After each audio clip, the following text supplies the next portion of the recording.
کیونکہ کھیل کود سے بھی انسان تازہ دم ہو جاتا ہے. دماغی اور جسمانی کاموں کی وجہ سے جو تھکاوٹ اور اکتاہٹ ہوتی ہے وہ دور ہو جاتی ہے. انسان تازہ دم ہو جاتا ہے. انسان کی صحت کے لیے ورزش بھی نہایت ضروری ہے. اگر انسان کی صحت ٹھیک نہ ہو، وہ بیمار ہو، تو پھر وہ دنیا کی کسی نعمت سے بھی لطف اندوز نہیں ہو سکتا. اگر انسان کی صحت ہی ٹھیک نہیں تو وہ دنیا کی کسی نعمت سے بھی لطف اندوز نہیں ہوگا. اگر صحت نہ ہو تو وہ سیر و تفریح کے لیے کہیں جا سکتا ہے، نہ کھیلوں میں حصہ لے سکتا ہے. مطلب وہ اس کی صحت ہی نہیں ٹھیک تو نہ تو وہ کہیں جائے گا اور نہ ہی کسی کھیل میں حصہ لے گا.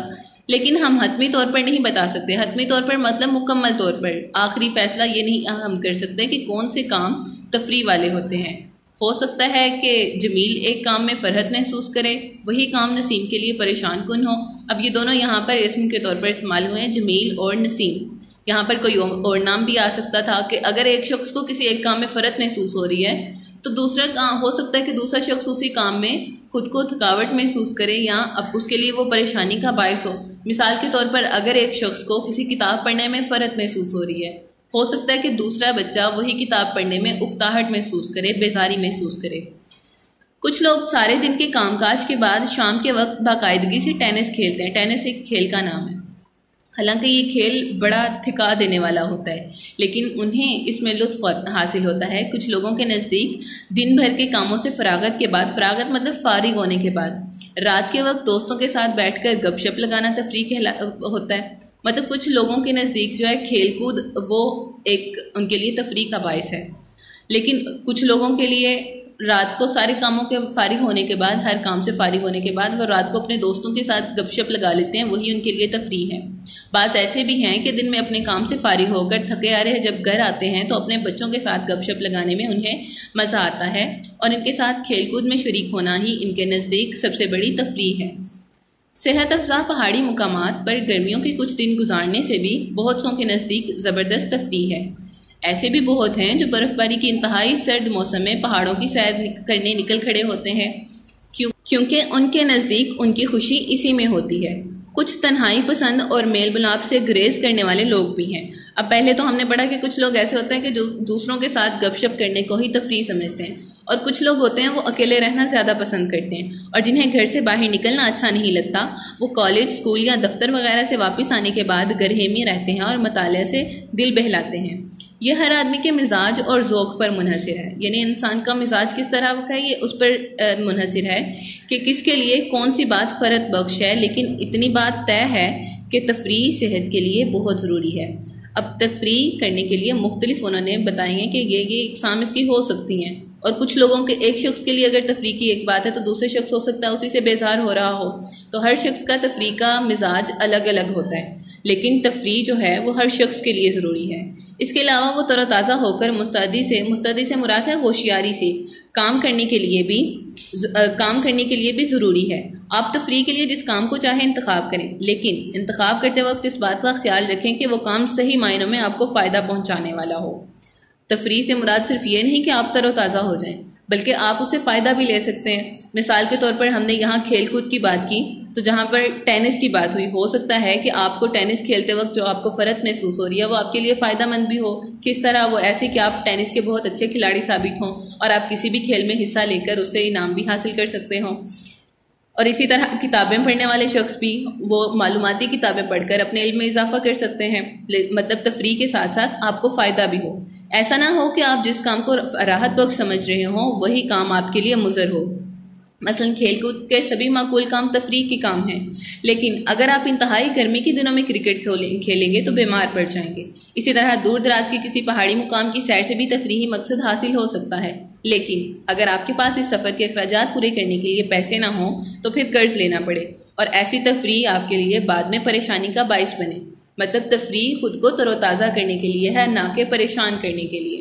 اس لیے تفریح کا انتخاب کرتے وقت یہ بات ضروری ذہن نشین کر لینی ہے کہ وہ تفریح ہمارے لیے فائدہ مند ہو.